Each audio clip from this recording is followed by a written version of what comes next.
Hi, this is Heather K. Margolis with Channel Maven, and welcome to an episode of CMCtv. Today I'm joined by Jenn Reed, our very own VP of Consulting and Operations. Why I can't say that, I don't know. Yay, I'm happy to be here. Thanks so much. And from beautiful Sarasota all the way to Boulder. Yes. Yeah, every once in a while we get her here. Yeah, it's nice.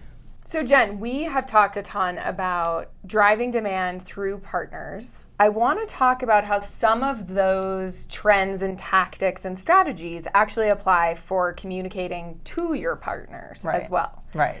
Because it's not easy anymore. No, especially vendors seem to think that it's easier to communicate to partners and that the real struggle is working with partners to communicate through to the end user. But the truth is partners need just as much specialization in communicating as well. We need to ensure that we're communicating to partners based on their preferences.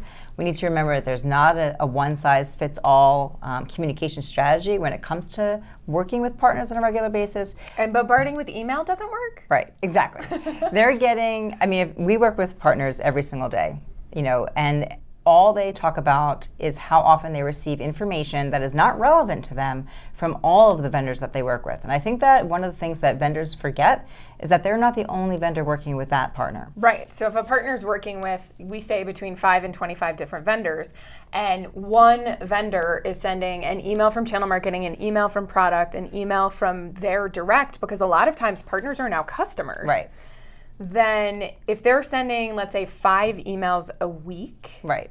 And the partner works with 5 to 25 different vendors, that's hundreds of emails a month that the partner is just going through their phone and deleting. They're just deleting. And you bring up a really good point, because one of the things that we really try to drive home with vendors is oftentimes we'll help them create newsletters, and we try to segment those newsletters in ways that the folks at the partner are going to receive the information. So we'll have them start with sales information first, so that the folks who are in sales will read it because they have a low attention span. Right. And then we'll work our way. Not that salespeople have a low attention span, but they have a lot going on. Right. And then we'll work the information through to the folks, let's say technical folks will see the information at the bottom because they tend to have a little bit more patience and look for the information that is specific to them. Well, and I think to your point, put it in the same place every single time, so that if they're getting that newsletter once a month, the salesperson knows that their information is always top left. Right. And the technical person always knows that their information's bottom right or wherever. Exactly. And I use newsletters as an example because it's the easiest thing to tackle all of those different audiences.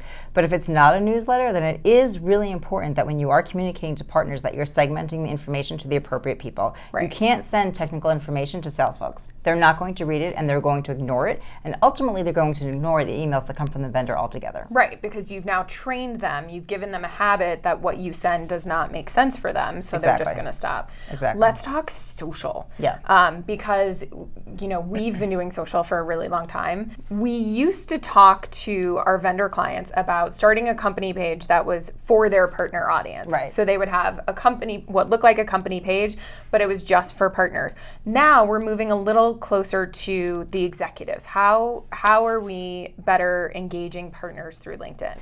Yeah, so we actually encourage vendors to lift their executives into a position where the executives are communicating to the partners using their own voice in a way that's friendly and casual on a level that's familiar and comfortable for partners to engage back with, and providing information that's not just about the company, but that's thought leadership, that's providing their partners with actual information that they can take and use within their business, whether it's sales help or it is marketing help, but not specifically tied to the vendor and their products and their solutions. And that actually humanizes the brand. Yes, exactly. Humanizes the brand, and it really encourages the partner to engage in a conversation using social, which is where they're spending a lot of time. Right. And so when they go to that executive's information, they read sort of this thought leadership, then they are enticed to then go back to those web pages or the blog or the LinkedIn long form post and engage on a more regular basis. Or say something like,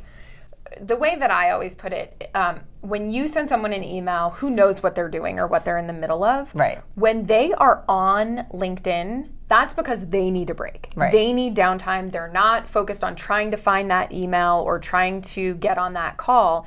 They have 5 minutes where they can go do something else. So a lot of times we find that a partner will be on LinkedIn, just muddling around and seeing what's out there.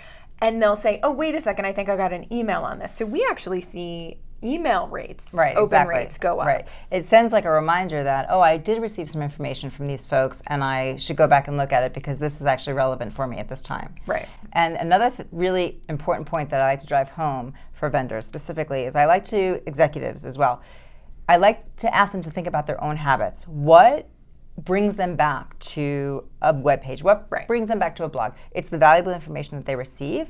And we encourage executives to provide that value to their partners because that is ultimately what's going to drive that relationship with the partners. Absolutely. And that, at the end of the day, is the most important piece of this. We want to make sure that partners are being successful because they feel like they have that relationship with the vendors. The first step through partner demand gen, which everyone is talking about right now, is better communicating to your partners, not just driving demand through. Exactly. So, yep. Thank you so much for being here. We'll get you back in for another topic. And thank you all for tuning in. Again, this is Heather K. Margolis with Channel Maven. And be sure to hashtag CMCtv. Thanks.